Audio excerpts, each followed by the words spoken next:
दोस्तों नमस्कार। हाल ही में बीजेपी ने आरएसएस की 100वीं वर्षगांठ बड़े ही धूमधाम से मनाई। इन दिनों मैं आरएसएस के बारे में पढ़ रहा हूँ। एक व्यक्ति का जिक्र आता है जब आप आरएसएस के बारे में पढ़ते हैं, बालाजी हुड्डार। बहुत कम लोग इसकी चर्चा करते हैं। बालाजी हुड्डार कौन थे? बालाजी हुड्डार फर्स्ट जनरल सेक्रेटरी थे आरएसएस के। 1931 में आर्म्ड रॉबरी के केस में उन्हें सेंट्रल प्रोविंस के बालाघाट प्रिजन भेजा जाता है। वो पेशे से शिक्षक थे, वो गर्ल्स स्कूल में पोस्टेड थे।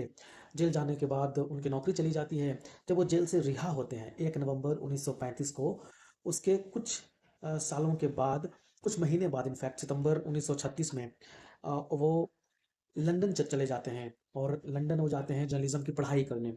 वहाँ वो कम्युनिज्म के कांटेक्ट में आते हैं, कम्युनिस्टों के कांटेक्ट में आते हैं, और वो स्पेनिश सिविल वार में हिस्सा लेते हैं। वहाँ उन्हें जेल में भी रहना पड़ता है। जब वो वापिस इंडिया आते हैं तो वो हेड गवार से मिलते हैं। बालाजी हुड्डार हेड गवार के बड़े प्रिय व्यक्ति थे। हेड गवार उन्हें बहुत पसंद किया करते थे, और हेड गवार यहाँ तक लिखते हैं कि उनकी स्पीच सुनने के बाद मैं मंत्रमुग्ध हो जाता हूँ। और वो लिख रहे होते हैं कि जितनी मर्जी आप उसकी स्पीच को सुनोगे, हर बार यू विल बी डिलाइटफुल। वो लिख रहे हैं, no matter how many times you listen to him, his speeches are so delightful that you feel like listening to them again and again. तो बड़े ही खास व्यक्ति थे वो, हेड गवार के। तो जब वो इंडिया लौटते हैं तो he was a change personality.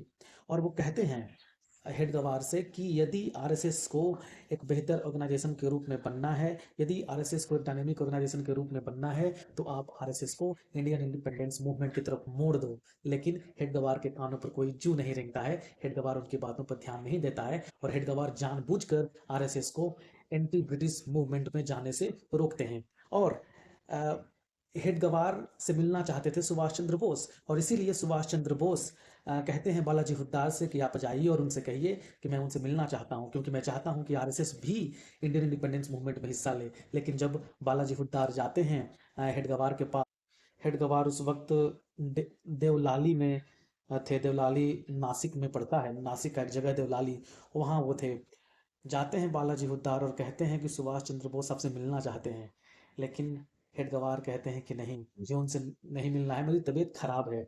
हमें बालाजी हुड्डार के जरिए हम ये जान पाते हैं कि कैसे, और बालाजी हुड्डार खुद आरएसएस के ही व्यक्ति थे, और बालाजी हुड्डार के जरिए हम ये जान पाते हैं कि कैसे आरएसएस को जानबूझकर इंडियन इंडिपेंडेंस मूवमेंट से दूर रखा गया। और आरएसएस का काम बस था कि इस देश के माइनॉरिटीज, खासकर मुस्लिमों के खिलाफ वैमनस्य फैलाना।